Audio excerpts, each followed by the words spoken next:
Yeah. Fair enough? Fair enough. Let's rock and roll then. Right. Okay. Wonderful, sir. How are you feeling this morning? Feeling great, Sridhar. Very excited to be talking to you and then taking your ambitious project to another stage. I believe you met Suguna. I meet her every day. No, we walk on the beach together. I mean, we meet up on the beach. So right. Every other day we meet her, or Chandar is now a rarity. He's working from home, but like I told you, we go back several years, and when my sister was with S.H. Benson. Right. Okay, so I'll start recording. Recording is on already. Yeah. Okay. Wonderful. So thanks very much, Rags, for being with me this afternoon, this morning. And I'm actually looking forward to this. I must tell you something. After the last conversation that we had, very preliminary conversation, my mind went on a wild trip. You have triggered so many interesting new thoughts and so many ways of doing things. It's really exciting to be with you this morning, and I'm looking forward to this conversation. Okay? Thank you very much. The feeling is mutual. Absolutely. Right. Okay.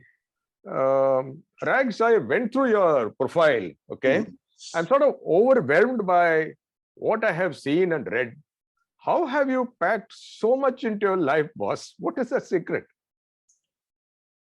It is, I suppose, an inborn penchant to keep learning new things.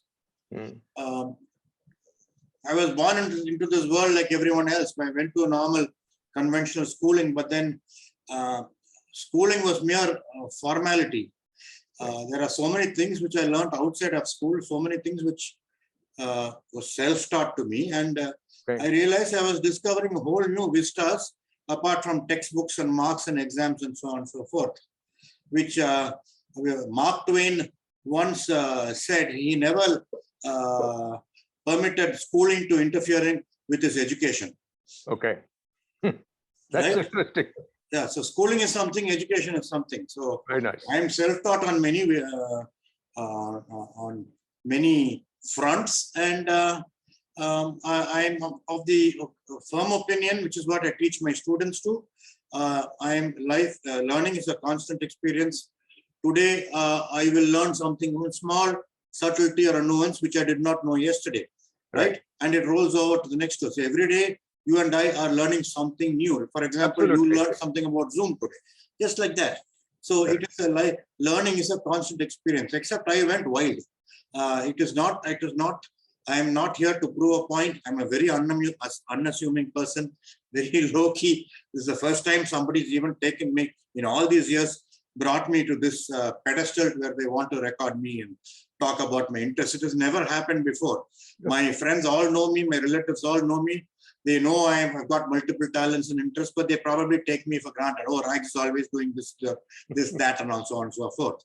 But I must thank you for bringing this to a completely new vista.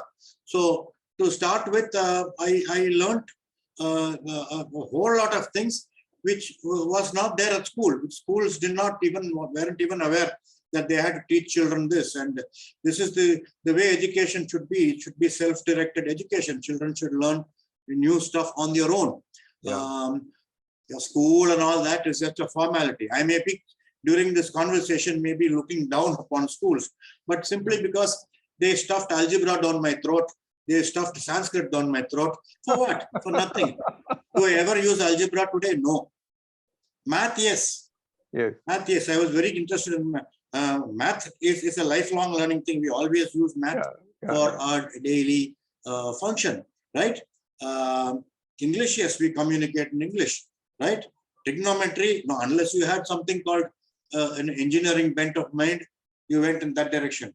But biology, all that was there. But whoever wanted to learn algebra, so it was like that. So I could have spent a whole lot of learned a whole lot of new topics in that 1 hour of algebra classes. Anyway, coming back to this, school was merely a formality. And I picked up a lot of interest along the way and kept them all on parallel fronts.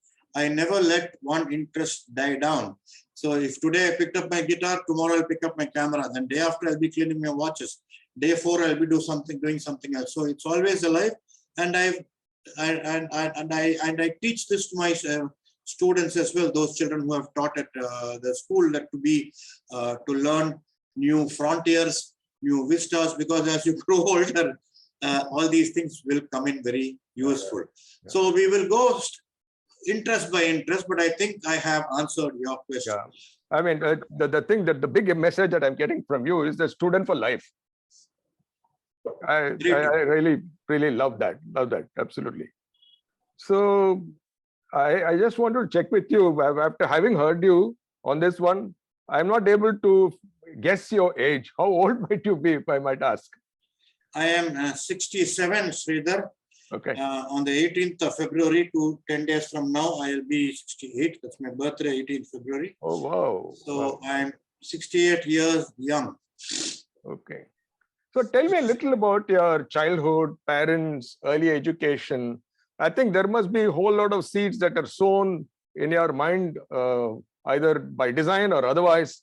But I think it'd be interesting to go on the reverse gear for a bit and understand your childhood. What is it like, and what excited you? What you found fun? What you found boring? What you found irritating? Whatever. Right. I was born in this gracious city called Madras back then.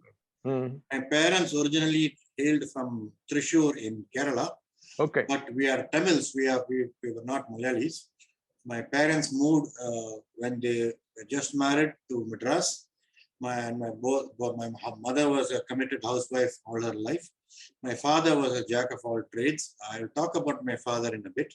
So he had a whole lot of interest, and I'm reasonably sure, and I'm convinced that all my interests in branching out in various directions was directly inherited from my father. It was in my DNA that I had to pursue a whole lot of other interests and continue learning. So I was born here, a very simple Tamil family. My father was an automotive engineer. Okay. My mother was a housewife. We had an aunt, a spinster, who lived with us all her life. I have 2 other siblings. My elder sister, who's named Ammu, she lives in Goa, and my younger brother, who's a merchant navy captain with the name Captain V.S. Narayan. I'm right in the middle. My full name is Venkatachalam Srinivas Raghavan, but nobody ever calls me by that name. Maybe my passport, but otherwise, right from school, people shortened it down to Rags. Why they even couldn't pronounce Raghavan, which is quite foxes me, but they shortened it down to Rags, and I've been known as Rags ever since till today, right from school all the way till today. So that's my past. Okay. I went through conventional schooling. I went to the first 5 years of my life. I went, the siblings, we went to the Church Park Presentation Convent. It was an English medium convent. A lot of my own high, I should rate myself high standard of English is due to those initial impression. I should say those initial formative years at school where we were told to communicate only in English. And not only that, we came back home to an English-speaking family, which is quite very rare. Our father communicated to the 3 of us only in English, and we used to communicate to our mother only in Tamil. So my mother knew English, but she was more comfortable in Tamil. But by and large, the 3 siblings grew up talking only in English, to a point where we think in English, we dream in English, and so on and so forth. Wonderful. And our language, standard of language, or the grasp over the English language is pretty high, simply because practice makes perfect. You keep talking day and night, and then you're bound to learn, improve on it on a daily basis. So conventional schooling, it was a matriculation school. I finished that, and subsequent to which I had an engineering bent of mine, but I had no patience to go through 5 years of engineering, proper engineering. So I joined the Central Polytechnic with a licensed mechanical engineering, which is an abridged version of a B degree, but is LME diploma, where it's largely hands-on, more hands-on than, which is what I wanted, because from a very young age, instinctively, I picked up a lot of stuff from my father. My father used to do all the house repairs. He used to work on his cars. We had lots of cars. I mean, we were a simple family, but my father was a auto enthusiast. Every 6 months, we'll have another car. We couldn't afford to buy new cars, so he'll buy sparingly used cars from other friends of his and upgrade his car every year. So we owned a lot. We owned Sunbeam Talbots, Humber Super Snipes, Studebaker Conestoga, Studebaker Aeronos, Citroen Avant. The whole list goes on. These are the cars I grew up in. My father used to tinker with those cars every day, and I used to work with him. Right? If my mother was to find my father around the house, very symbolic picture of my father with his head inside the bonnet of the car. That's what he'll be doing. He'll be fixing and unfixing and constantly trying to improve on the performance of the car. Or if I don't think in those young age, we never had a plumber in the house, because my father used to repair the pumps on his own, and it's totally self-taught. It's only an interest. So I'm today ever grateful to my father, late Shri R.V. Chellam, for guiding me from up there. So what I'm doing today is thanks to him. Wonderful. So, and it's only I who acquired this characteristic. My sister and brother-in-law, my brother were keen observers. They used to watch me from a distance. So when and that is how I grew up. Lots of stuff I learned to do with my hands. So I did my LME. Then I specialized in heating, ventilation, and air conditioning, HVAC. And I got a job in the Middle East. I spent 7 years in Dubai, 7 years in the Middle East, 4 years in Dubai, and 3 years in Doha, where I cut my teeth, really working strenuous hours in those heat, and it was physical work, which I enjoyed very much, frankly. So I came back in 1984 or so and started a workshop here. Servicing car air conditioning systems. And from then on, I was absorbed by Hitachi. Me and a close friend of mine, childhood friend, we were absorbed by Hitachi, and we were their dealers for several years. The company which Ram and I started still runs, except Ram and I out of the pictures. Someone else is running it. And we were into central air conditioning systems. And then on, I hope I'm not deviating. I'd like to make a long story short. I was doing central air conditioning system design, erection, installation, after sales service. I met up with this gentleman who ran a 30-person IT company. So I was introduced to him, went to his office. They had an old air conditioning system there. I checked it, and I remember giving him a quote for overhauling the whole thing, and he said it's not worth it, Rex. They are moving to a larger premises. He'll take it up from there. So the 30-person company moved to say 75 people, and I was asked to do the entire air conditioning 3 floors of that building. 2 years later, 75 people moved 250 people. They moved to a larger office in Egmore. I did the air conditioning there. 60 tons of air conditioning. As a result, I got so close to the MD, who became a very, very close friend. Then when 250 people are about to become, I think 600, they moved. We moved to they were planning to move to a larger office when the boss called me and said, "Look, enough is enough. You come and work for me." So I said, "What? I don't know anything about IT. That was a multinational banking and a financial organization. I have no idea about IT." He said, no. He wanted a communications person to work with him. So I joined. I went into software for about 14 years. I was with this company. I've seen the world as a senior client support manager. All this while nurturing my interest on one side. But this is just my professional background. So I've been from air conditioning. I went into IT. Then eventually I quit that, and another friend approached me. He was starting an after-school learning center for children. So he absorbed me, which is where I used all my interest to its fullest. To those children, I taught guitar, I taught photography, I taught STEM, science, technology, engineering, mechanics. I taught English. There's so many things I taught those children. Their 5 glorious years, which ended in December. The school still functions, but I'm on a break right now. How do you maintain your enthusiasm? As I was listening to you narrating your childhood, your growth, your job, your boss, setting up new things which you didn't even know anything about it. What is the source of your enthusiasm and energy? Where does that come from? Energy, Sridhar, is, I guess it is in my DNA. I mean, it runs in my blood. It's this intention to achieve, if I pick up a project, I ensure it's taken to its completion. I don't think I've ever left anything incomplete.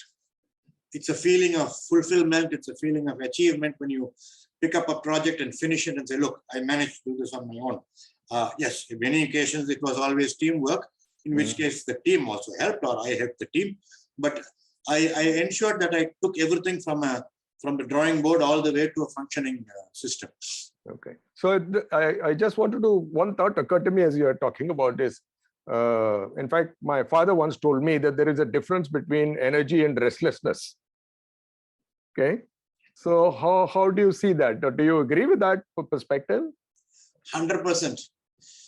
Restlessness is, sometimes I find sleep a waste of time. Yeah. There are times when after a heavy lunch or so, I mean, I am tempted to take a nap, but no, I'll get up and do something or the other. Of course, sometimes I do take a nap, that's fine. Yeah. But then when I take a nap, my mind is active. I said, I must do this, I must do this, I must do this. Get up and do all of that. And usually, right now, it's tinkering around my workshop in my house. So you don't look upon restlessness as a negative thing, is it? No, I don't. For me, like I said, sleep is a waste of time. So instead of sleeping, I'd rather be doing something. So rest is a waste of time.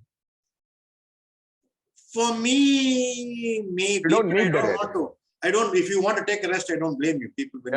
So it's not correct. We let our bodies dictate when we are tired. When we are tired enough, then you go for take a rest. Put your feet up, or you take a snooze or something else. Yeah. But I love the spirit and the energy with which you speak about everything that you have done. It's amazing. So how did you develop interest in such a variety of fields? Music, visual art, bird watching, nature conservationist, writing. Can we start with music? How did that start? Your interest in music? Music. My mother was a trained Carnatic singer. Late Mrs. Sharda Chellam, she was a trained Carnatic singer. So my elder sister Ammu, she started when she was, I think, 13, 14. She was learning Carnatic vocals at home.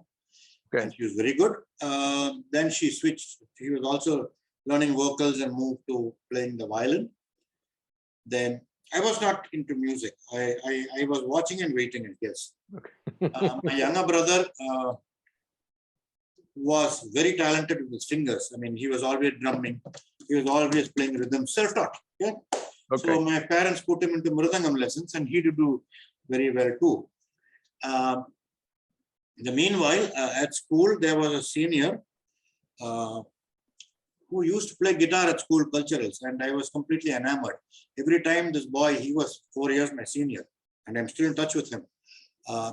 He picked up his guitar and played to the audience. I'll go into a trance. I'll be mystified. I said, look, I tell myself, I need to play that instrument. I need to learn that instrument. And it was a sheer drive. It's nothing but a drive. Look, I have to learn that instrument. If Vijayan can do it, I can do it. But the learning curve was pretty steep. So, but I begged and pleaded with my parents, and I think it's for my birthday or so, they got me a guitar. My father didn't know one end of a guitar from the other, so he got a friend of his who played the guitar, and asked him to go and buy a guitar and come. Mr. Moses was his name. He came home around 10ish in the morning. Somebody in the riding PN carrying the guitar, and I was in seventh heaven. I didn't know anything about the guitar. All I know is it made great music, provided you knew how to use it. Okay. So by evening, I was playing simple tunes already. I'd already figured out the layout of the guitar, those 6 strings and those 22 frets. So this is how it works. This is how you switch from string to string to string, from low notes to mid notes to high notes, and what those frets are for, what each string denotes. It's all self-taught. So I learned to play guitar on my own for about, say, 2 years. Then I went to a music school to learn music grammar or music theory. That is reading Western music score, right? Which I can do to some extent. I forgot most of it till today, but I learned that too, the nuances, the theory of music, which I learned what is a major chord, what's a minor chord, and so on and so forth. Then I graduated to, my brother in the meanwhile was so badly influenced by me that he gave up mridangam and he started playing drums. So my parents were always obliging, they were always encouraging us. So they gifted him with an entire big complete drum set in our old house. And my brother Shankar, and Narayan is his formal name, he's Shankar Narayan, we call him Shankar. So he used to play the drums, I used to play the guitar, and we used to play songs together. To an extent, we got to a point when we told us, let's start a band. So we checked out, there were some other people whom we know who could sing, who could play the guitar, and we roped them all in, and our band was called the Live Wires. We played for over 100 public performances, and we were fairly popular Western music group back in time, when, of course, the pressure of studies, I was 15, 16, I was heading towards school final and so on and so forth. So the band sort of disbanded. Our band was called the Live Wire. So at some point we blew a fuse, and our band disbanded. And I'm still in touch with those musicians. They've all gone worldwide. Very few of them are still in touch with their musical instruments. My brother and I still play. My brother has a drum room in his house. He's got a room where he parks a jazz drum kit and he still plays. So I've got 6, 7 guitars around the house. I continue playing. For me, it has come to a point, playing the guitar is like brushing my teeth. I have to, it has to be done every day. I just pick up the guitar, play 10, 15 minutes to keep the rust off my fingers, put it back and go on about my work. So guitar came to a point where in the last more than 5 years, I joined this after school learning center called Quest. I was teaching children to learn the guitar at home. I was teaching them at home, collecting a nominal fee, and they were learning from me. And I have taught over 30 children in all these years, 6, 7 years. Definitely over 30 children. One of them has gone to Starry Heights. So that's good. 1 out of 30 isn't so bad. Brilliant. That boy lives in Amsterdam now, and he's playing for a band there. He's studying and he's still playing for a band, and he learned from scratch from me, and credit goes to him for learning. See, I can, as a teacher, you can only show the way. 99% of the initiative must be lies with the student. Absolutely. Right. If I keep nodding to everything you say, I'm not observing anything, I'm not learning. Correct. So I just showed them the way. It's like, as parents, we've done that to our children. We show them the way, and then they pick up the pieces as they go along. Yeah. So that, incidentally, I am married. We have a son who's now who's recently married. He's married to a French girl, and my son Rishabh is doing his PhD in anthropology at the University of Edinburgh in Scotland, and his wife Capucine, she's doing her PhD in architecture also at Edinburgh. Both met and got married. So they are right now in France. They'll be leaving for Edinburgh to complete their thesis in a week or so. So very quickly, that's about my family life. It had to come in at some point, so I thought I'd introduce that. Yeah. No, but I think it's very interesting that I am getting a lot of interesting inputs from you in terms of the kind of learner you are, how enthusiasm is a very important element of your style or your persona, and you just grab anything that you see and you get something out of it, you make something out of it. All that is very fascinating. Incidentally, I noticed something on your wrist there. What is that on your right thing? You're drawn some. I was. Is that a tattoo? Show you this when the topic came up. The topic will come up eventually. But this is a crocodile tattoo. It's yeah, my own design. Tattoo. Yeah, crocodile tattoo. I can make it out. Yeah. It's a crocodile design. It's a mobile tattoo. It can open and close its jaws. Oh my God. This is because I developed a keen interest in reptiles when I was on the board of trustees, Chennai Snake Park. So after I left the snake park, I told myself I needed something which reminded me of this park. I was on the board, their board of trustees for 22 years. So I wanted to do a snake tattoo initially, then the snake is too blah. I mean, I know. So I let me do a croc tattoo, and I got this done at a tattoo parlor here. My own design. It's a dynamic or a mobile tattoo which actually moves. Very interesting. Incidentally, has anybody told you that you have a very funny sense of humor? I thought I will allow it to surface on its own. I don't like to gloat about these things, but I do have a great sense of humor. Yeah, I mean, it's delightful to listen to what you're saying, especially when you narrate your stories in the past and the connections and so on. It's pretty exciting. So that takes me to, you talked about visual artist. I'm just curious about this. In addition to being a photographer, you said you're a visual artist. What exactly does that mean? The definition of my own definition of visual artist has direct connotations to my other interest, which is photography. So in photography, there are two ways of taking a picture. You can take a picture or you can make a picture. Oh, take a picture or make a picture. Okay. Take a photo or make a photo. Predominantly, everybody takes photos. We take selfies and this and that. People see something interesting. Largely, when you talk of camera or photography, it's only people pictures. We are always taking pictures of each other. Unless when you travel, you see some nice landscape. Even then, it doesn't automatically dawn in on people. Let's stop the car and take a picture of the landscape. We just look at it, keep driving. Usually, when we travel with the family, we take pictures against the pyramids of Egypt or the Eiffel Tower or the Taj Mahal. It's pictures of us. Yeah. So that's all taking pictures. So when I brand myself as a visual artist, I'll give you a scenario like I walk on the beach every morning I walk my dog. We have a chocolate Labrador by the name Choco. I walk her on the beach every day, and let's say I see something very interesting. But naturally, walking a dog and carrying a camera are two different ends of the spectrum. It's impossible to mix up both. So after I finish my walk, the next day, or time permitting, the subject is fairly static. I go back with my camera gear, my tripod, and shoot the same picture. So here I am making a picture. I never shot impromptu or spontaneous. I never shot from the hip. I saw something interesting. I made a mental note of it. So it is like the sky and the sun and the waves and the beach is a permanent backdrop. Okay. That's a permanent backdrop. But what is moving and dynamic in front could change. So I go back with my camera and I shoot the picture. It could be the same day or the very next day. This is an example of what I call is making a picture. I don't take a picture because here I am. I saw something. I pre-visualized what it would look like in a picture.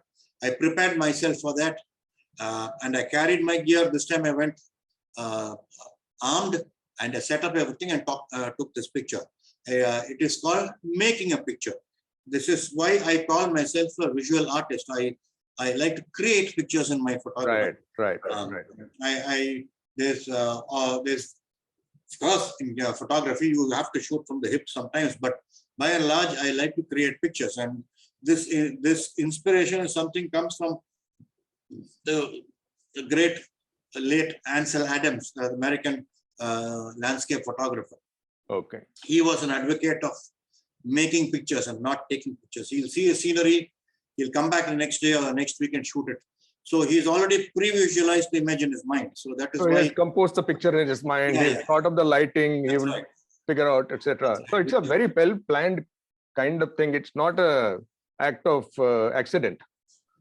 No, like I say, if I shot from the hip, it is an accident. If I just pick up my camera and shoot, which I do often, but more than anything else, if there's something which is interesting, I come back and shoot it. For example, if you my own specialty right now is the past 10 years is studying the human condition. I like to take people pictures. It's called street photography or travel photography, or include people in all my pictures. So, like if it's a temple or a heritage complex, I ensure there are people there, because just a picture of an old temple doesn't work. If there are some human beings in the picture, not posing for me, going about their work, then it adds a sense of scale and adds life to an otherwise dead sculpture. So I always include humans in the picture, and so the human condition or the human being is the most is a figure that can be signified by infinite number of variables. We have so many ways we of expressing ourselves, which a sculpture cannot. So I always include human beings in the picture. So people photography is what I specialize in now. So there must be, when you're shooting people, there must be certain moments which may not happen again. So at that time, do you make the picture or take the picture? What do you do? Good question. There is also what's known as the sense of anticipation. When you watch a person doing something, let's say somebody is making chai, right? He's making chai, for example. So you want to catch the moment when the upper glass is really up high, right? So this is either taking a picture or making a picture, but I'm doing the picture, I'm planning it so that it makes it far more interesting when the other teacup is way up high than near the second cup. So once it's high, it signifies the way the tea is being cooled. So you wait for the moment. Yeah, it's that moment, and it's a sense of anticipation, and a lot of planning is required, which I probably learned from taking pictures of birds or animals, because birds and animals are largely predictable. Right. You can, if you have to be a keen observer first, which I've honed, the skill which I've honed over the years. You will know exactly what the bird or animal is going to do next. Likewise, I apply that to large extent in people pictures. What about babies, children? Yes. Children have got a mind of their own. I'm more talking about adults. So there again, you learn to wait for the moment to capture. Is that Absolutely. or is it something impromptu that happens? Sorry? Anything impromptu that happens when you're shooting pictures of the children? It can work both ways. It can work both ways. You can take impromptu pictures, or you can wait for something to happen. Like if I'm taking pictures of my dog, I know what she's going to do next. So I wait for that moment. Okay. If she's playing with her ball or something, I know exactly what she's going to do next. Right. So I wait for the moment, but I don't miss out the earlier moment. I do that for what it's worth. In case she doesn't do what I'm expecting to do, then I still have one insurance shot with me. I love the idea of insurance shot. That's a nice one. How did you become a trustee of the Chennai Snake Park? What is the story there? To Snake Park, being a trustee is actually it has a dotted line to my other interest, which is bird watching and nature conservation. So from very young age, I was very keen about watching birds. We had in our old Alwapet house, we had a large compound opposite our house.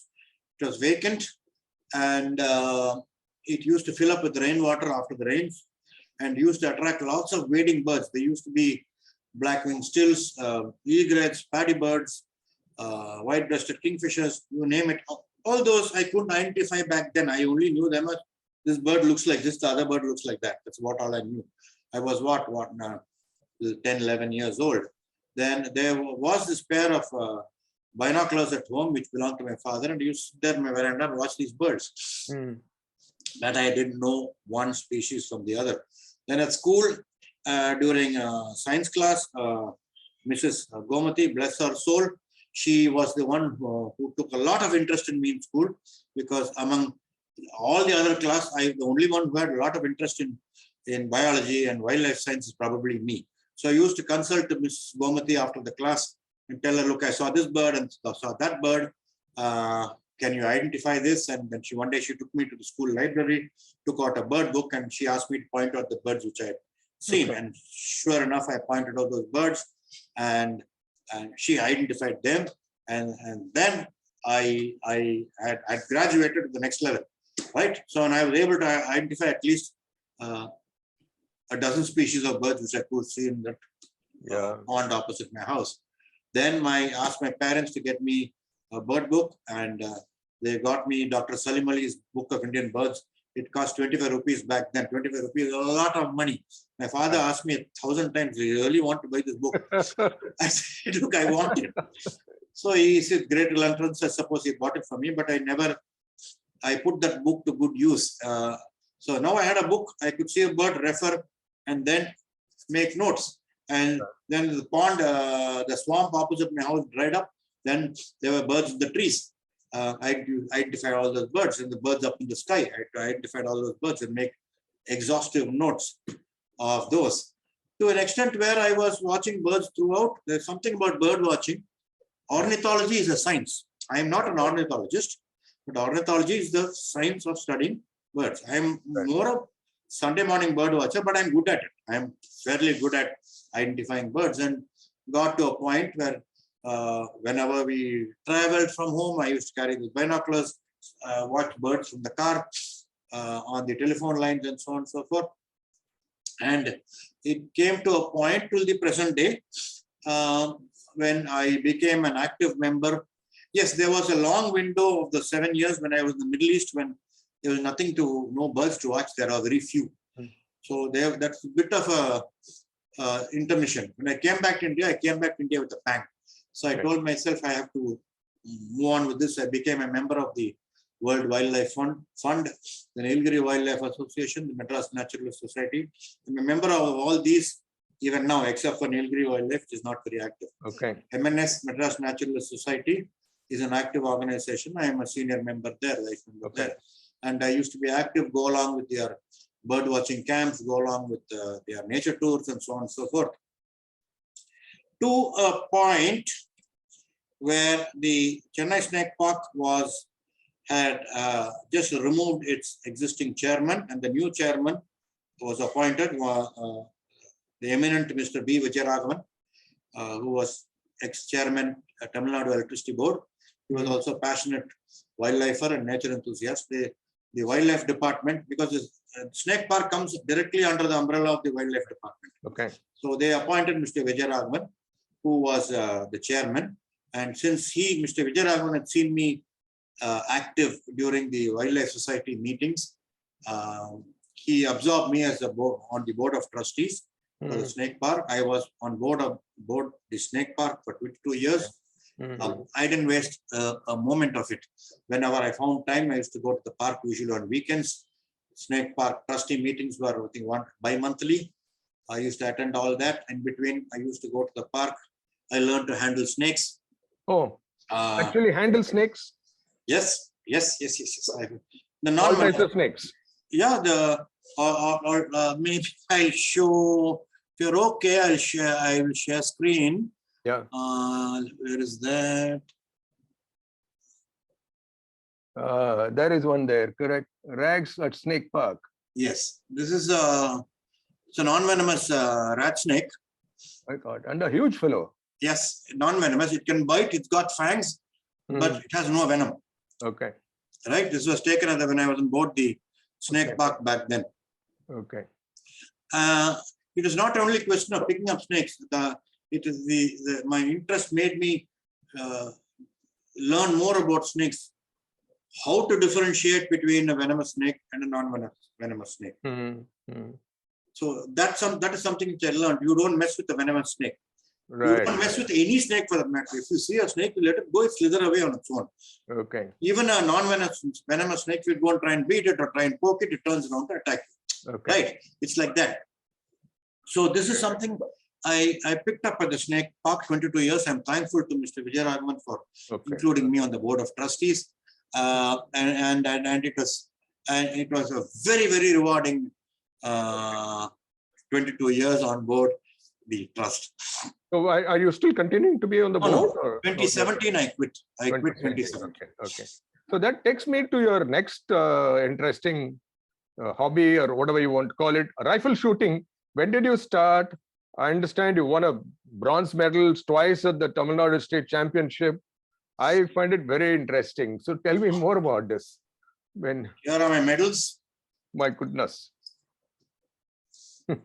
I'll come to this soon. Yeah, One sure. says year 2000, the other says 2004. These are 2 bronze medals, Tamil Nadu State Shooting Championships. Okay. So, how did I pick up the gun? I had a inborn interest in firearms. I don't know why. Right from a very early age. I liked toy guns. There's always lots of toy guns around the house. I like guns. There used to be a point when our family owned an estate in the neighboring state of Andhra Pradesh. Okay. About 75, 80 kilometers from here, a place called Satyavadu. And we owned an expanse of mango orchard, 55 or 60 acres, large piece of property. We owned that, which we sold eventually. And that estate was called Green Totem. Green My Totem. father bought it from a European, a man called Russell Green, who had no interest in mangoes or agriculture. But he bought the estate because wild pigs and deer used to come into the estate, and he used to shoot them. This man was an avowed hunter. His name was Russell Green. We bought that estate from him, and that estate for several years was called the Green Totem, Green Estate. So abutting the estate was the reserve forest. At that point, I don't think it had a name, but today all that is called part of the Venkateshwara National Park. Okay. It's from our estate, the 7 folds of the hills of Tirupati begin. Oh, okay. The forest starts, Yelmalai, as they call it. It literally starts from our estates, my estate, and our ex-estate or former estate, and used to go up the hills. It was full of dense jungle. At one point, there was tiger, there was leopard, and there were no elephants, but there was bear among the carnivores, all shot to death, I'm sure. So my father's friends used to come to our estate for hunting. Wow. So Frederick Moses, Mr. Bielan Rao, I forget most of the names, all gone by now. And all these uncles were avowed hunters. They all had guns at home. So they used to come to our estate for hunting, and I used to go along with them for those hunts. There was a lake at the back, usually they shot duck and things like that, which they would eat later on. But I had no interest in hunting. My interest was in the guns, in firearms per se, and nothing else. Okay. So target practice kind of stuff. There was no targets then. So those gentlemen used to set up targets for me on a tree trunk or something. Right. And allowed me to shoot. I was 10 years old or so, plus minus 1 year. And at that age, I've shot double-barreled 12-gauge shotguns. I've shot 30-06 bolt-action rifles. I've shot 275 Magnum rifles. All one shot, bang! I'll go fall somewhere there because the recoil was so heavy. They had to hold me from the back, kind of thing. Right. But I put it like this: the very sound of gunfire and the gun smoke from the burnt cordite. Cordite was nitroglycerine, which they use in cartridges. Once it explodes, and that smoke was so aromatic. It's something which only I would know. To me, it smelled like perfume. Right? Gun smoke. This is amazing. This is the first time I heard somebody say gun smoke was aromatic. Because I'm an enthusiast. Yeah. And I'm an enthusiast. Yeah. So that is when I picked up this interest in active interest in firearms. Earlier, they were all in books. I used to dream about guns and all that. Okay. Then years later, I went to the Middle East where there were plenty of gun shops. I went and bought myself 2 air rifles, one Webley and Scott Osprey and one BSA Transporter, both which I bought in India. I gave them away several years later. And at some point must have been 1985 or 1986 when I had come back to the Middle East when I was told by a common friend that there is an active rifle club in the city, a gun club and with its own range in the city, Madras Rifle Club. So I wasted no time in applying for membership there. It was a long process. because it's a gun club, we have to go through a lot of procedures, verifications to get admitted into as a member. I remember one of the processes in applying for the rifle club was a police verification certificate, which the local police station has to issue. So when I apply for a membership, they forward to the local police station of the jurisdiction where I live, and they come for an interview. In the meanwhile, my beloved father had gone, and my mother was there at home. I was away at work. I was running an air conditioning company. Then when I come home, I think it was lunch, she's sitting there petrified on the sofa. She says, somebody from the police station came. They want you to come to the police station. See, I never, I forgot to inform her that this process is. I can imagine the scene. Your mother must have been so tense. And shivering, what has this fellow done, kind of thing. So I go to the police station, the usual formality, and then I became a member in 1986. Okay. Then continued shooting target at the rifle club, shooting firearm. Then in the year 2000, I won the bronze medal in Tamil Nadu state shooting in a firearm discipline, 50 meters prone. Okay. And then the year 2004, I won the bronze medal in air rifle 10 meter standing, two different disciplines. I have to say here at this juncture that the medals, I'm very thankful for the medals, but the medals were not the goal. Competing was my intent. I wanted to compete. So if I won the bronze, it meant if I had shot a little better, I would have won the silver. Shot a little better, I would have won the gold. But I had to be happy with bronze. But it also meant some 50 other people were behind me were eliminated because I shot better than them. That was all. The medals are pure, they're pure memory, nothing but a memory. And I treasure these. This is like a family heirloom, which will be handed down to generation to generation. So that was my interest in firearms. And at some point, the club nominated me, sent a request letter to the Commissioner of Police asking them to grant me a firearm license. I got my own license. I have my license now, permit to own a firearm. And I continued taking my firearm to the club once in a while. When I'm still active with the club, except the distance is 16 kilometers away from here. So I go there maybe once in 2-3 months or so. But in the meanwhile, the guns are all in top shape, oiled, clean. I service the guns myself. They've never been to a gunsmith. I know what to do myself. I take them apart. I change the firing spins. I change the hammer. I change the breech seals. I change the piston seals. Everything I've changed myself from parts which I got abroad. So this is the saga of the rifle club, which is or my interest in target shooting, not hunting. I have nothing to do with hunting. I have never hunted. I don't plan to hunt in my life. I'll even go to the extent of saying, I look down upon all those trophy hunters of those days who used to shoot a tiger and put it up on the wall. It was, they were criminals. They were nothing but criminals, right? So just to put up a magnificent specimen like a tiger, shoot it and put it on the wall. These Britishers and our Maharajas were responsible for decimating India's predators. So I really looked down upon them. I cursed them. Right. Can I ask you to move a little to your right so you'll be in the center of the screen? A little to the right. A little bit more. That's it. Perfect. Yeah. So that takes me to you're being a handyman. What all have you made using DIY kits, or you don't use the DIY kits at all? Do you get good DIY kits in India? Doing things on your own. There are not too many such people I have met, so I'm very curious. I'm glad you brought this around. My interest in DIY, do it yourself, was inherited, thankful to my father, because he used to do this at home. He had an assortment of tools at home. And I inherited this from him. It began with simple changing a tube light or rewiring something.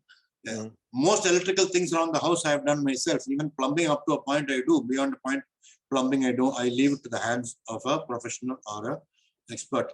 I work on my cars I work on my scooter myself. I take apart things, put them inside. Even there, I know where to stop. I won't open up an engine. Though I know how to do it, I leave it to a professional. So DIY is not to do with kids. If it at all had anything to do with kids, it was during those early formative years when I used to buy, my parents used to get me aero modeling kits from India Hobby Center. I used to make toy planes, fly them and that kind of thing. Simply because my hands could not keep idle. I had to do something with it, to a point where I graduated till today, where I have a full-fledged workshop at home. I do all home repairs. If some neighbor has a problem, I even go fix that sort of thing. So this is what DIY is. I enjoy working with tools. I have a collection of tools. You name it, I've got. I can take apart an aircraft carrier if I have to. Let me show you this very quickly.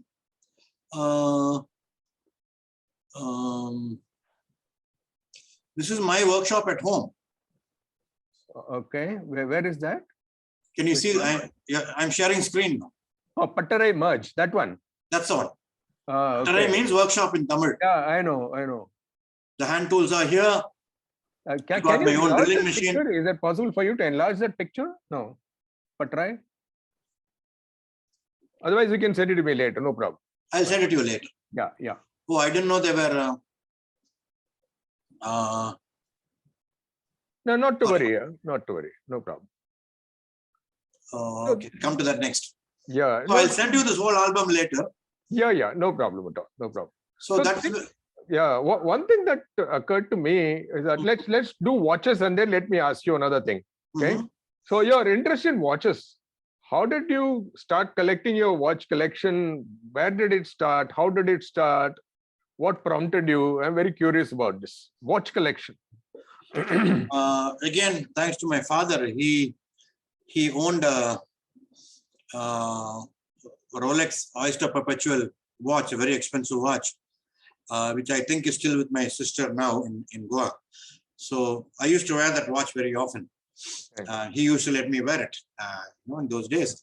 Then when I went to the Middle East, when I was earning money, my own money, I bought my first watch, and I had this fascination for sports watches, or they're technically called chronographs, multifunction watches, like the one I am wearing now.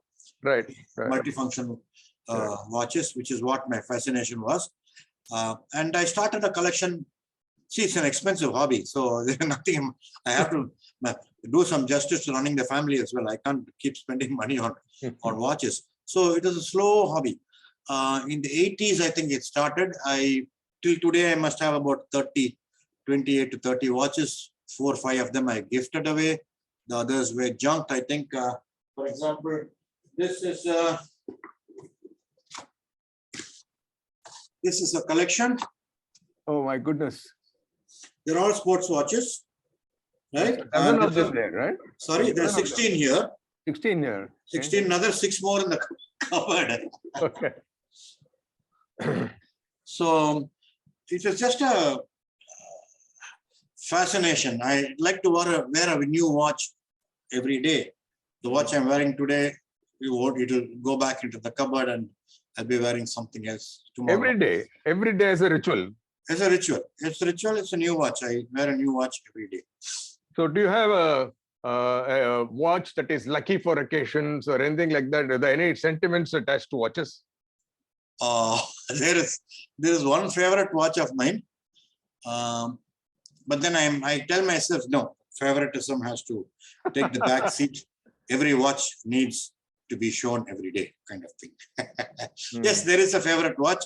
It's not a lucky watch, but it is a favorite of mine for XYZ reasons. Yeah, like for instance, I have a friend of mine who will have a particular watch whenever he made a presentation, pitching to clients. Whenever he went for interviews, there was another watch. So when people attach sentiments to all of these things, and they suddenly become very important differently, right? So that's what I was curious about. Yeah. Yeah, there are people who are sentimental about wearing a particular watch. I don't have that. I only have a favorite watch. So tell me about things like scale model motorcycle. can you show me one which I can see? And what brands have you collected? How did it start? Again, let me try and share screen. Sorry. Okay. I have to share screen. Do you have a three-dimensional scale model with you there? Okay. Tell you what, as you suggested, I'll send those pictures as a folder. Yeah, that's fine. I can, no problem. See, this is Aprilia, an Italian-made motorcycle. Okay. This is also, it's a Ducati. It's also an Italian-made motorcycle. Okay. Right. And I've got quite a collection of this. I've got about 75, 80 of them. Every one is distinct. I don't have two of the same model. Okay. I have Hondas, I have Harley Davidsons, I have Kawasaki's, I have Triumphs, I have Norton Manxes. You name it, I've got all of them. BMWs, I've got all of those bikes. I can't afford the real thing. Let me just collect this. So tell me, this scale model thing, it's not something you make, you buy it, is it? I bought one in 1998, I think, for my son. And I'm a motorcycle enthusiast. I had big bikes at one point. So I found one in a shop, in a toy shop. I bought one and gave it as a gift to my son. It was sitting there on the mantelpiece for quite some time. The next time I went to the same shop, they had other models. There were 2, 3 more, I think. And like that, the collection started creeping upon me. It came to about, I had collected something like 50 motorcycles when they're all made by a company called Maisto in Hong Kong. Okay. So I took a picture of all these motorcycles and sent it to this company, Maisto in Hong Kong, saying, boss, this is my collection I have now. Immediately, they sent an email about 2 or 3 days later saying, thank you very much. We're so happy you are collecting our models. In future, if you want to buy our models, they gave me an address of a distributor in Chennai, in North Madras. Right. So if this bookshop where I was buying, I had paying 300 rupees for it. This wholesaler used to give it me for 180 rupees. Okay. So I used to go all the way to Amjikarai to buy these bikes from him because I had direct license from the manufacturer in Hong Kong. And that man became a friend. So whenever he sees me, sir, I got new motorcycles. Or he'll call me, sir, new batches come from Hong Kong. So I used to go there, select the models, and they used to buy it at dirt cheap rates. And my collection grew to about 75. I think I have 90, of which I shall share pictures soon. You can put it up on the group whenever you can. Okay. So that's actually collecting, not making anything. No. It's purely collecting motorcycles because I had an interest in big motorcycles. Even when sports-wise, I'm not very keen. I'm not a cricket fan. I don't watch cricket, but Saturdays and Sunday evenings, I am watching either MotoGP or Formula One. I'm a keen follower of motorsports. My father was also an active motorsports club member in Madras. So that was also something inherited from him. Okay. The thing that I'm very curious about is this. You mentioned about bird watching earlier. Okay. Where in Chennai do you go to watch birds? Have you traveled to different destinations to watch birds? Where all have you gone in India, around the world? Around the world was largely business trips when I was in IT. For 14 years, I was in banking and financial IT. So those are only business trips. And I used to keep an eye open. I remember our bus in which I was traveling stopped at a park somewhere in central Madrid in Spain. And there are lots of birds feeding outside. I've never seen those birds before, magpies and all that, which you don't see in India. For the first time, I'm seeing them in Europe. You know, those birds, so far, it only existed in bird books. I've never seen them in flesh and blood. But there I am sitting in Madrid, I'm watching birds. Likewise, I used to watch the odd bird in my travels. When I went to Zurich, I was sitting in my client's office near a window in the opposite building. On the opposite building was hardly 40 feet away. There was a ledge where there was a peregrine falcon nesting. So I called my colleague there and told her, she is Swiss German. I told her, look, that's a peregrine falcon. For the first time in her life, she even knew that there was a bird there. And then she learned to identify that it was a peregrine falcon. So she quickly rounded up our colleagues and said, see, Raj just pointed to the bird, peregrine falcon. But lesser bird watching was accomplished in those travels abroad. most of my bird watching trips were in India, because we have India is very wealthy in its natural heritage, very wealthy. Flora, fauna, we rank next to Africa. Next to Africa, we rank next. We have so much variety in flora, fauna in India that it will take several generations to see all of that. There are supposedly 1,400 species of birds in India. 1,400 different species of birds seen in the Indian subcontinent. I must have seen 400 of that lot. Still so much more to go, right? It's like that. So I've traveled all over India. I've been to the Himalayas on bird watching tours. Himachal Pradesh. I've been to the Garhwal Himalayas. I've seen exotics there. When we see a bird for the first time, we bird watchers call it the lifer, L-I-F-E-R. I've seen a lifer today. So what's a lifer? I saw a lammergeier vulture or something. It means if you see a bird for the first time in your life, you call it a lifer and you put it down in your notes. Oh, okay. So I've traveled all over the country, Bharatpur and Rajasthan. You name the wildlife sanctuary, I've been there. Or North India and in South India. In Maharashtra, Tadoba, I've been twice. Oh, okay. It's like that. So in Chennai, this is the bird watching season between November and say Feb, when the lakes are all full after the monsoon. So not too far from my house, if I travel south 8 kilometers, I come to the Perumbakam lake, where you can see pelicans, you can see flamingos. Okay. Even now, you can see at one morning's birding session, you can see about 80 species of different birds. You can see that. They're all over the town. You need spotting scope, telescope, and binoculars to spot them. So I do that even now. So photography, one thing I wanted to ask you about photography, shooting pictures with mobile phones has become a very common thing. Is that something that you approve of? I mean, how can I disapprove of it? It's a very handy tool. I can go to the extent of saying that this is a camera with a phone attached, not the other way around. This is a camera. I can also make phone calls with it. It's like that. Right? That's a good angle. That's a good one. Right. So it is a handy gadget and people are using it.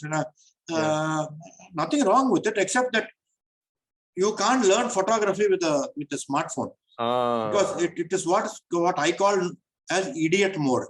You press the button, gets a picture, right? It does all the thinking for you. You don't have to apply your mind at all.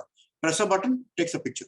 And it's a respectable picture your phone has got. So I cynically call it the idiot mode, right? So it is the same as the original box camera in some sense. As the original box camera, like what I first, let me finish with smartphones first. But I do, in spite of all the number of cameras I've got with me, I still take pictures with my mobile phone when I'm walking my dog on the beach.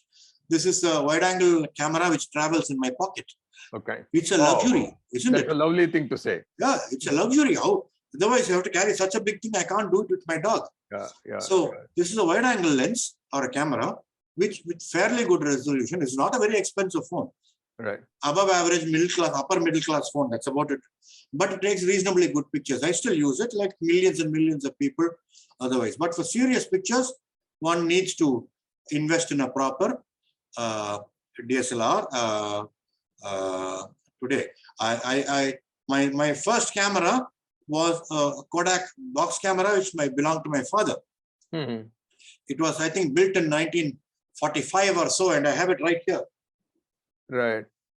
So let me see that. That'd be nice to see. The Kodak box camera. Right. And Sridhar, it still works. Okay. So do you get rolls for it? Do you get rolls for it? It's 620 film. You don't get rolls for it. So what do you do? It's an heirloom. It will be handed down to several grandchildren. But it will never be sold. It's a that's great. It will never be sold. It will never be sold.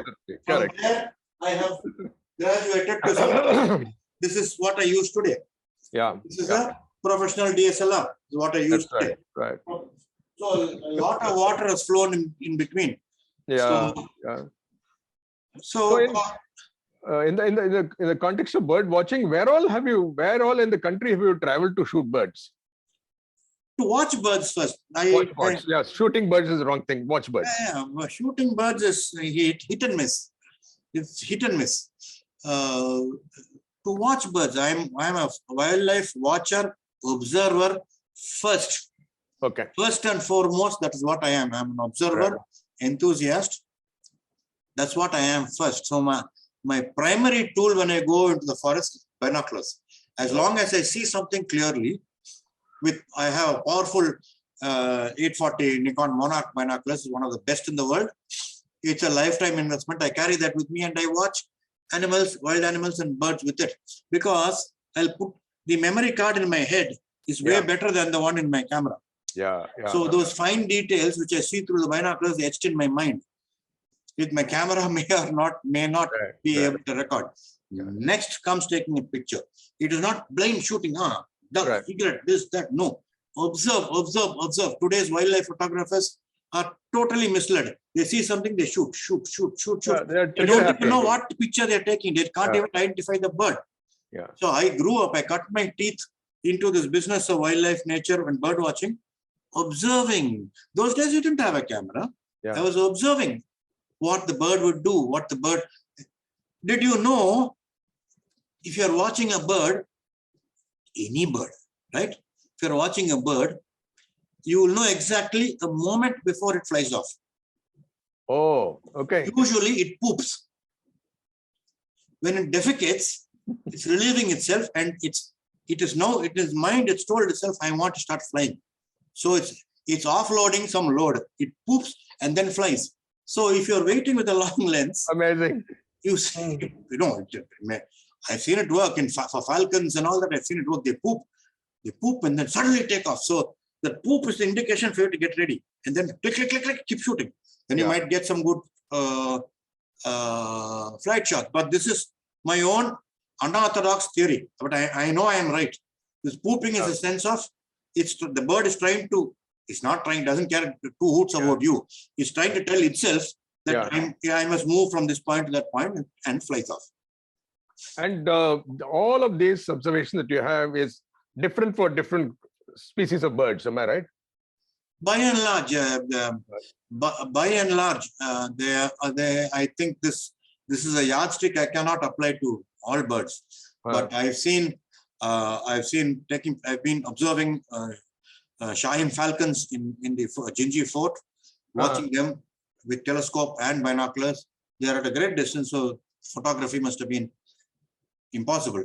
Watching them, and they look around, they sort of fidget this way, that way, this way, that way. They get sort of restless, they poop, and then they fly. So what is this? It's a sixth or seventh sense which tells the bird that in order to start flying, you first let offload some load. Right. Maybe I may be wrong, I may be right, but I've observed all this through all these trials and tribulations. And what does it all boil down to? Observation, which are nature. To be a keen enthusiast, you have to observe first. Forget your camera. Take pictures later.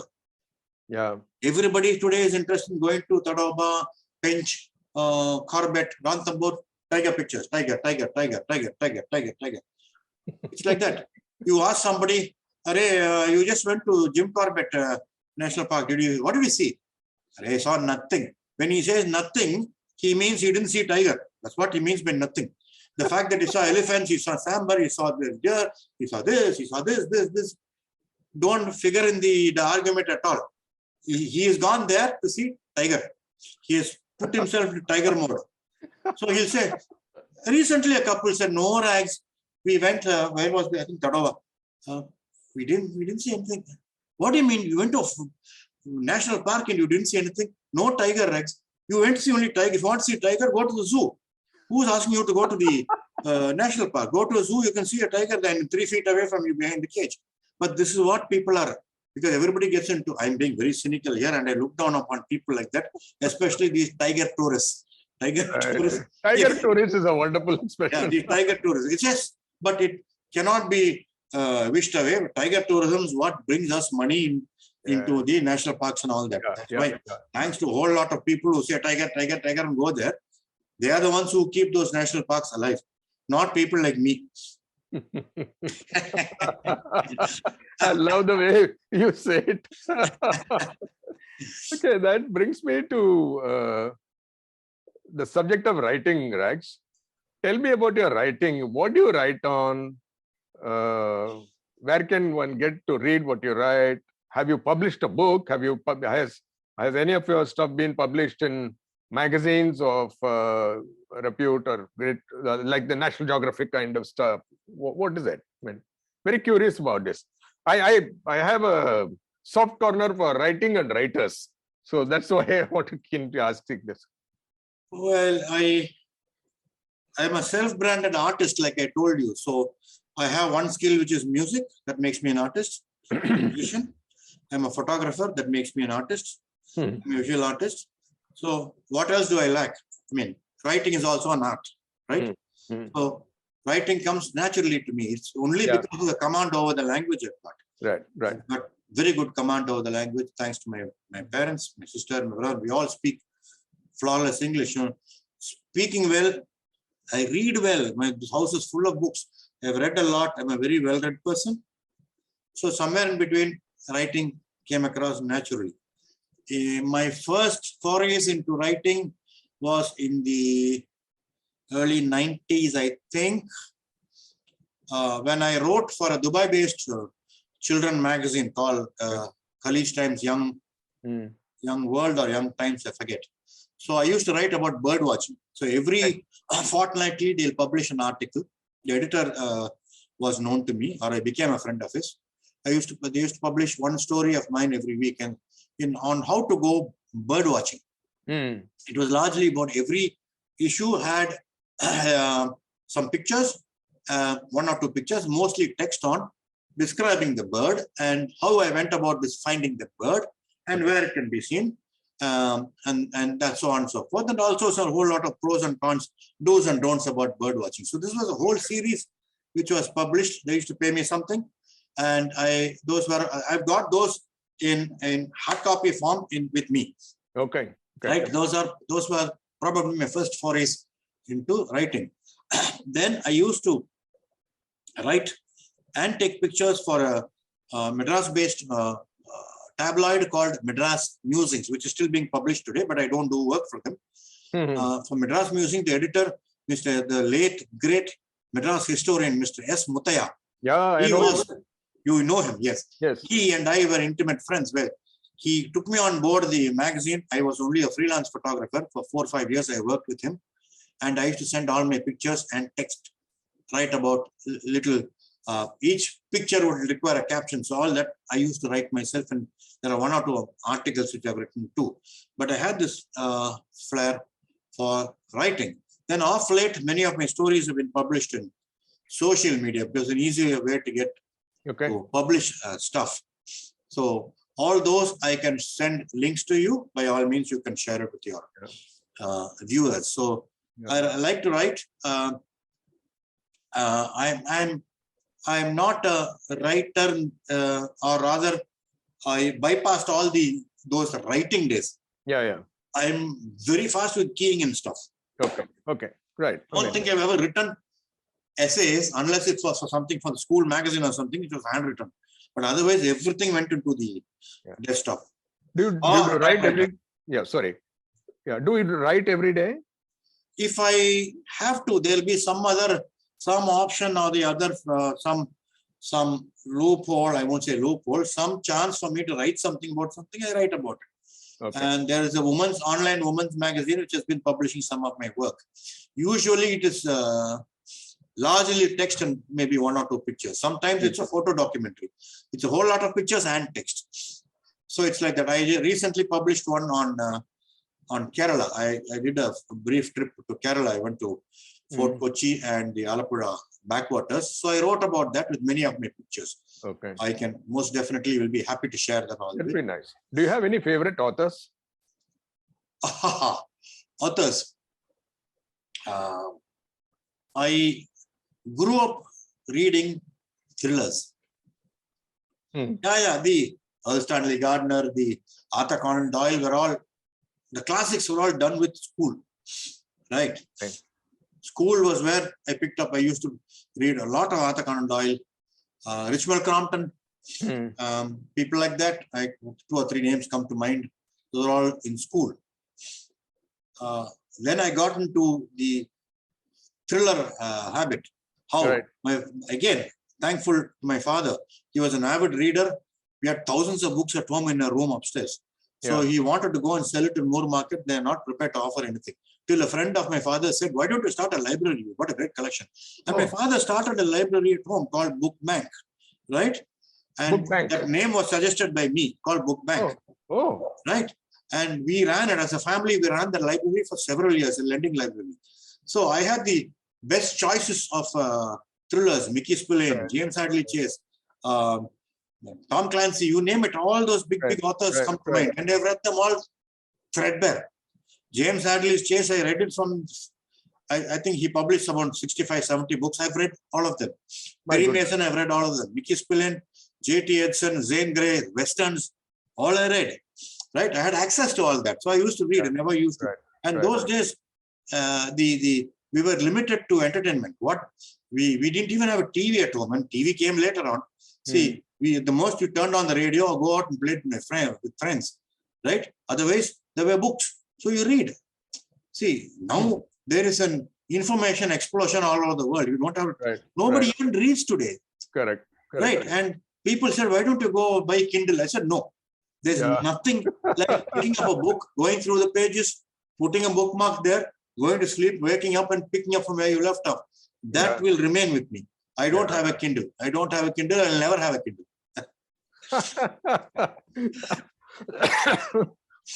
Jeff Bezos, I don't know what he'll think. Poor chap. I don't care about him. I'm sure he also. I'm just saying, you know, he must be so proud that he has actually done that. And there is once again not read it. No, I'm not. If somebody wants to buy something in Kindle, go ahead. I like to. I'm an old world person in many ways. I'm modern, still an old world person. I like to read from books. And what you see behind me is a fraction. There are books in every room. Right. And that is the joy of holding the book and reading it. That's a completely different thing. So that takes me to your next passion, which is music. Musician, singer, guitarist. Do you write your own songs? How do you get the time? What inspires you in the area of music? Did you learn music formally? I'm self-taught. Like I said earlier, I got a guitar in the morning. The evening I was playing very basic tunes on one string. The guitar has 6 strings, but I was playing notes on one string, which meant I was already discovering the layout of the guitar. What is the guitar? 6 strings, 22 frets. So 22 into 6, that's the kind of combinations of notes you can create in music, right? Like the sitar or the veena or any other instrument. So the string instrument is the guitar. What fascinated me about the guitar was simply the stage presence. I used to be enamored by Western stage bands, the Beatles, the Rolling Stones, and so on and so forth. And I wanted to emulate them. It was an inborn interest in it. Well, like I said, I self-taught. I did go to a school to learn music theory and grammar. It was short-lived, about for a year or so. But otherwise, I relearned it again. And off-rate recently in the learning center where I worked, I was teaching from 2-3 years back children learning to play the guitar with sheet music. And believe it or not, everything was coming back to me. You know, when you teach children something with a book, then you realize some familiarity creeps up, and then I was relearning again. So it's like that. So what inspires me to learn guitar was first listening. It's not that I learned to play the guitar without listening to music. I'm a great music fan. Everybody in the house is a music fan. So listening to music, sooner or later, you either want to sing or you want to emulate an instrument. And So I have a small request, if it is possible for you. Can you sing a small song for us? Sure thing. I'll bring the guitar. Yeah.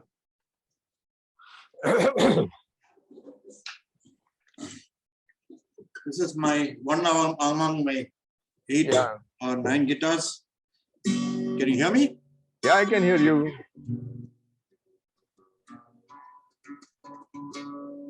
Could be a song that you composed, or it could be anybody else's song. I have not composed song. This is I'll sing the first 2 verses of a song called Streets of London, written by a musician called Ralph McTell. And this is one among my favorite songs, which I play all the time.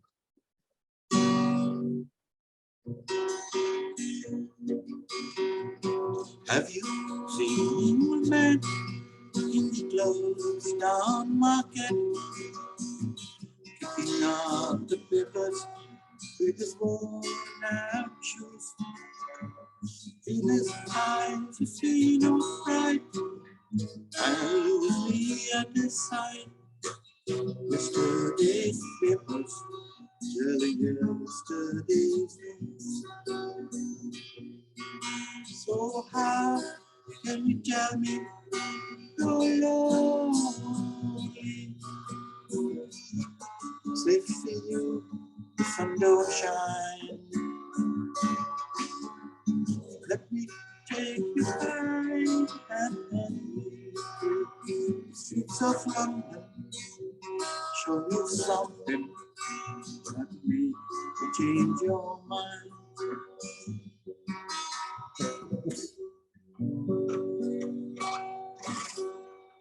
Very nice. My God. Thank you.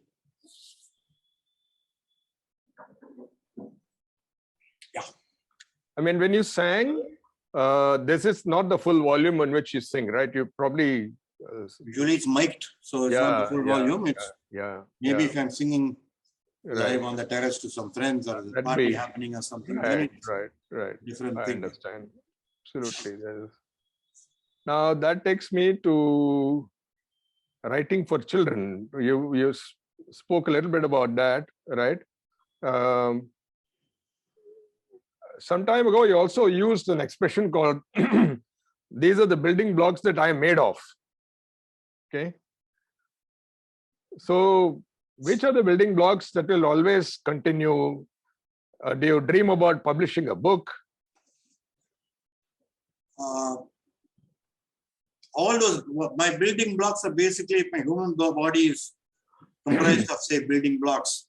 Then music is one of them, photography is one of them, target shooting and DIY and collecting watches and bird watching, they're all building blocks. But there are also new additions to the building blocks, right? It's as and when they creep in, nothing new has crept in off late. Okay. Right? Okay. Nothing new has crept in off late. What I'd like to do off late, I'll say earlier on it was photography. In those days, I was only so keen on wildlife photography because all the time traveling with my camera. Yeah. That sort of the curtains came down on wildlife photography. I became a wildlife observer. I'm using my binoculars more often. Simply because I told myself, you see one tiger, if you see the Tadoba tiger and you see the one in Ranthambore, they look the same. The tigers kind of thing. Okay, they're two distinct tigers, but I was not getting into tiger mania. So I branched off from taking wildlife pictures to taking pictures of people. Like I said, human condition is so infinitely variable. So this is what I like to do in my website. I think I shared the link with you. Yes. There is a gallery called Being Human. I turned human being around and called Being Human, and where all my people pictures are there. And I think you should go through that. Right. If you go through that gallery, then you will know the real me. All those pictures are perceived, visualized by me because what was happening in my head. So, So this is the real me. Now, if you want to know whether I publish my book, I have no intentions of writing a book unless it's going to be my memoirs.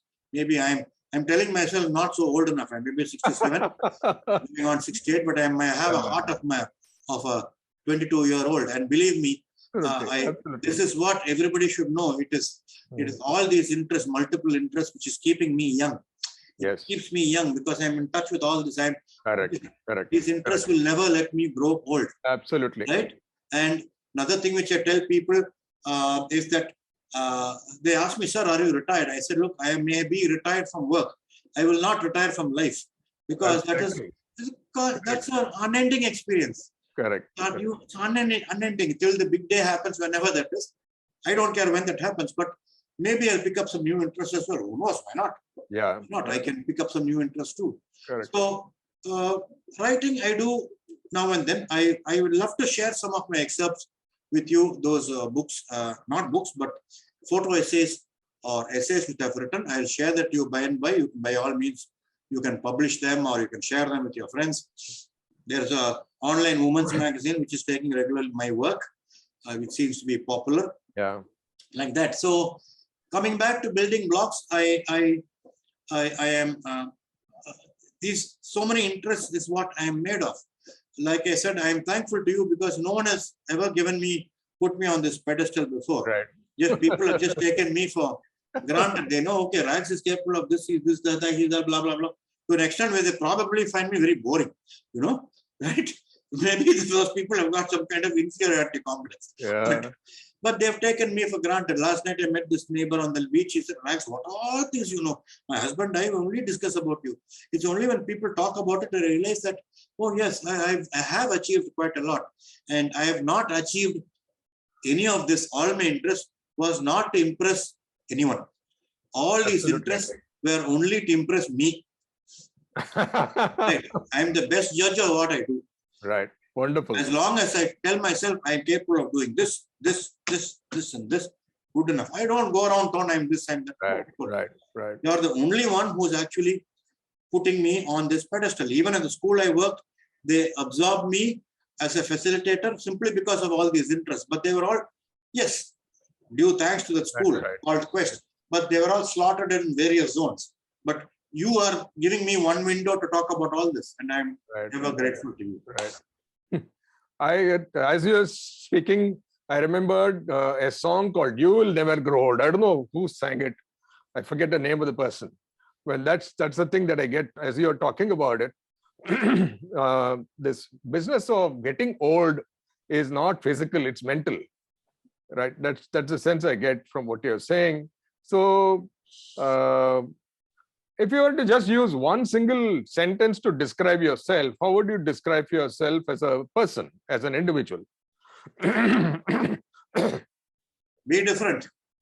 Hmm? Be different. Be different. Non-conformist. So that's your attitude. Be different. Be different. Don't be a conformist. Conformist, yeah. That's what it. So you can't put me in a box. Out of the box. Yeah. Out of the box. Don't fall into a rut. Right. School education, marks.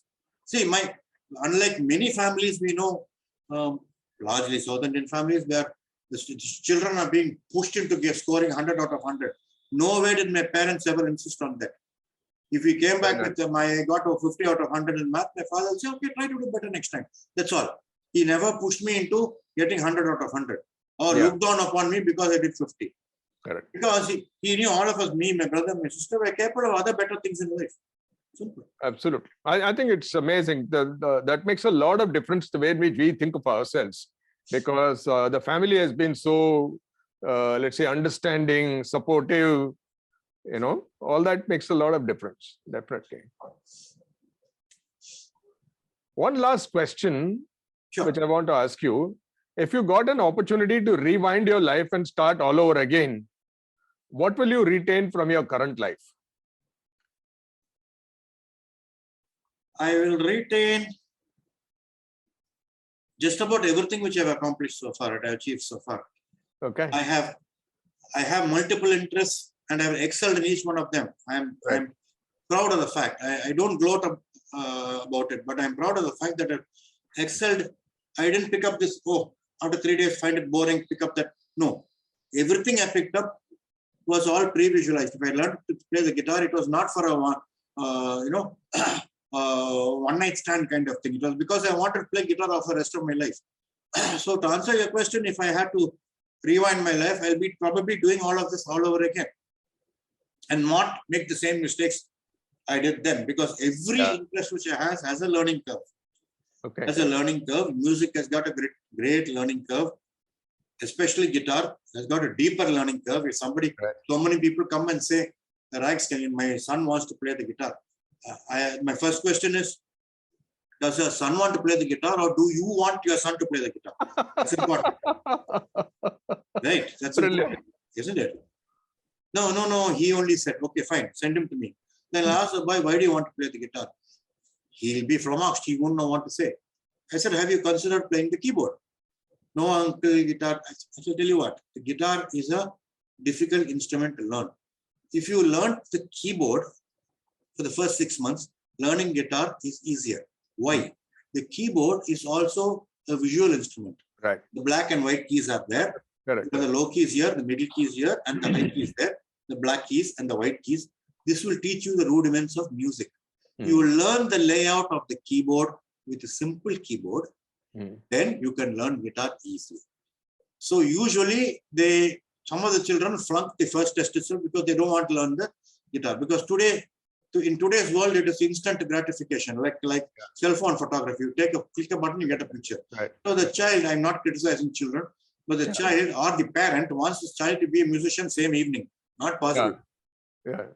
Everything requires a learning curve. And a lot of interest, attitude, aptitude has to come from the individual. And by and large, when parents come and say they want their child to learn guitar or keyboard or whatever, I tell them, does your daughter want it, or do you want your daughter to? There's a difference there. If you do what your daughter wants to do or something like that, then she may not excel in that, because you are the one who have a motive, ulterior motive. So she's the one who's important. So that's something, that is how musicians are made. If 100 people learn to sing Carnatic music, 2 prosper, because they are the ones who took it to a definitive end. Yeah. So the sense of what I get is that you're pretty happy about what you have done, what you have achieved in your life, but you're not smug about it, right? I don't have a reason to. Yeah, no, the thing is that you're still open to learning new things. You're still like a sponge willing to absorb new things as they come. So your antenna are up. That's the sense I get. Would that be a fair description? Yes, of course. It is trying to pick up new things from life. I mean, there are little things, like I say, little things which happen.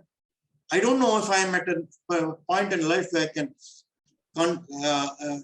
completely develop a new interest, like learning karate. I want to be a black belt. I don't know if I can do that. I can do that. I'm happy with what I have, and that's good enough, and that's enough to keep me going. Right. But I tell my wards, the children, never forget this.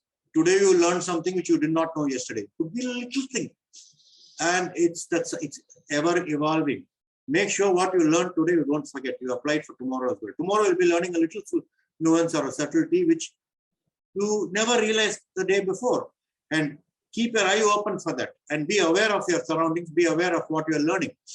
So this is how you sort of work your way up in life. And today, if I am here as a contented, happy individual, because it's all these interests. I worked hard as professionally. I am happy as a family. Our son was doing well, and I'm sort of self-made. I have nothing else to worry about. I'm enjoying a sabbatical till I get another opportunity to do something else with my life. And that's it. So one final question, okay? Yeah. This just popped up in my mind, so I must ask you this question. So typically, when we go to a wedding or a party, or we meet somebody says, "What do you do?" Right? Now, if I say I am in advertising, that's not what I do. I'm in advertising. So how would you answer it? Because you have so many things. So if somebody says, "Rags, what do you do?" So what is your answer? What will you answer? Very good question. When people ask me, what do you do? They want to know what I'm doing as a career, what I'm doing professionally.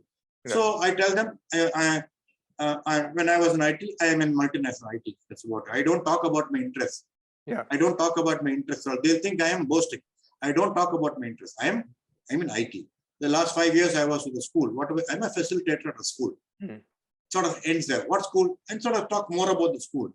Let them come to know the real me eventually.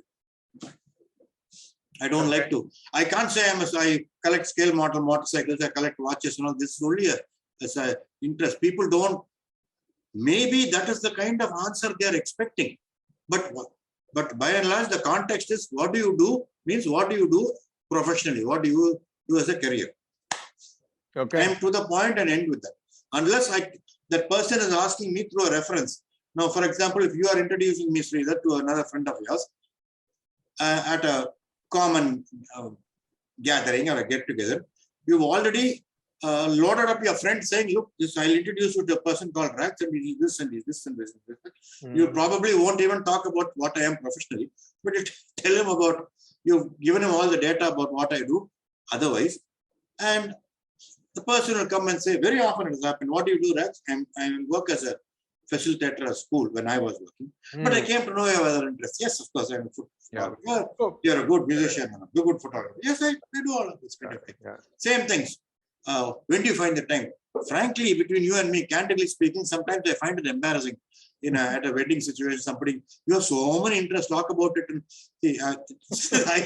I really don't have the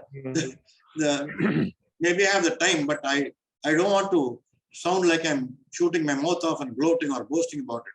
Right. So I keep things low key because, like I said, I'm a very unassuming person, very, very low key person from the beginning. It is Suguna who we are in constant touch with on our email group. We have an active email group down the road, and I contribute whenever I can, wherever I can fit in to that email group. And one day she sends a mail saying, Rax, is there anything which you don't know?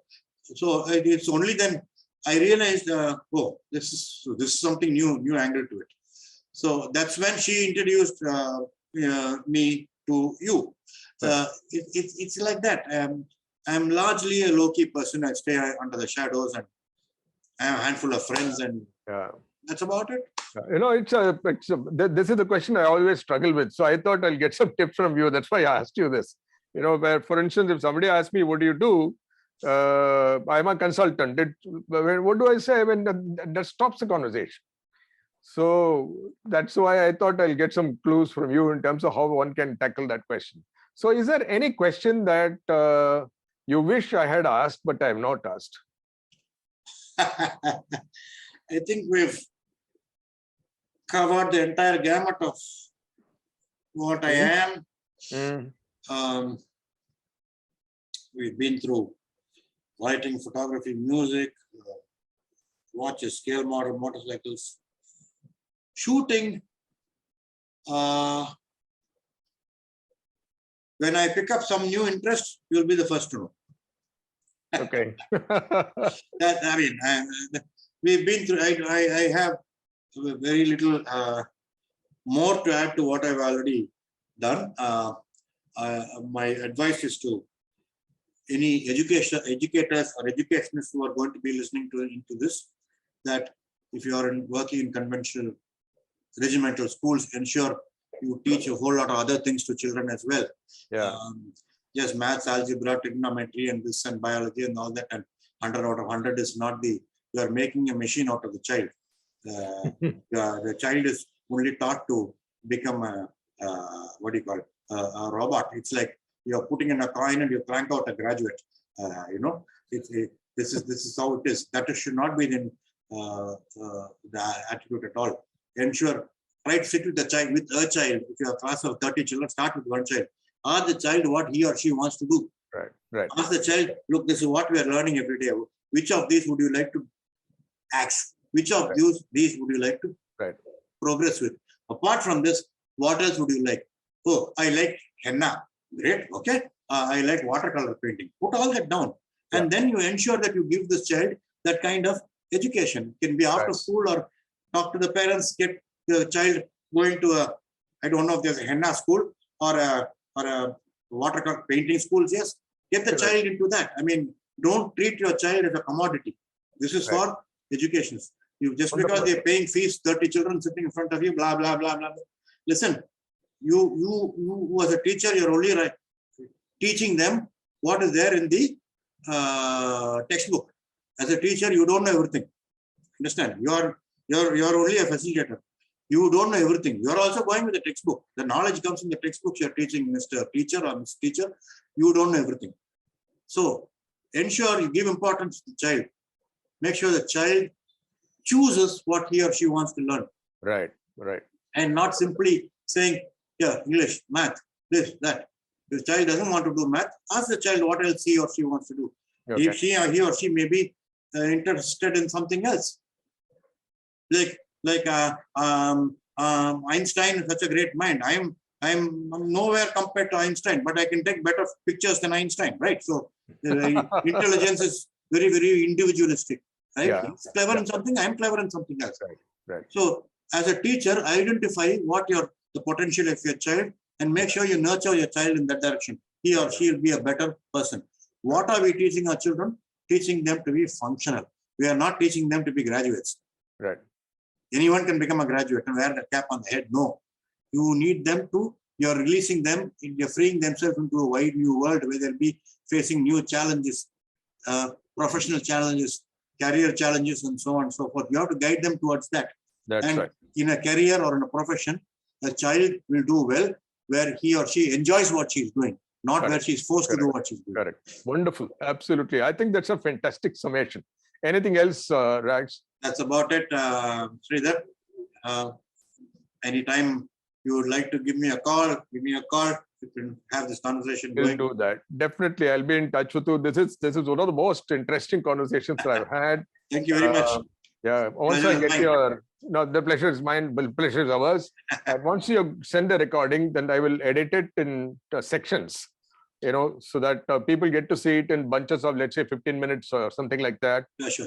So it's easy for them to see it. We'll title it all. It is still recording. I have to figure out where all this has been saved.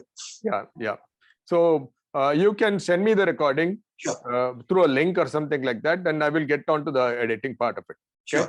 But I think I feel absolutely thrilled that I've got a friend for life. Beyond this interview, I will be in touch. Absolutely. The feeling is mutual. Sridhar. Whenever you come to Chennai, you know where to drop in. I will do that when I come to Mumbai. Yeah, definitely, sir. Definitely. Incidentally, Suguna and I live on the same road. That's how.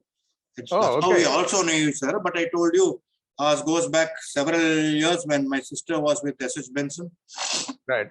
And I think either Chandra or Suguna was with Benson. That's how they met and they grew up. And they became friends. And then my photography guru and mentor was Mr. K.P. Balaji, the late K.P. Balaji, also my sister's boss when she was in Benson. I'm in touch with Balaji's son, who is now living in Australia. Okay. I worked in Benson. That's how I came to know Suguna. KP Balaji was there when I was there. And we lost him in the tragic accident. I can understand. Yeah. Okay. Thank you so much, sir. Thank you so much. I will, since I'm the host, I will end the meeting. Find that recording. It is still recording as far as I can say. Right. And I'll have this link sent to you. Yeah. Okay. Thank you so much. Have a wonderful day. See you. Thank you very much. Bye-bye. Bye.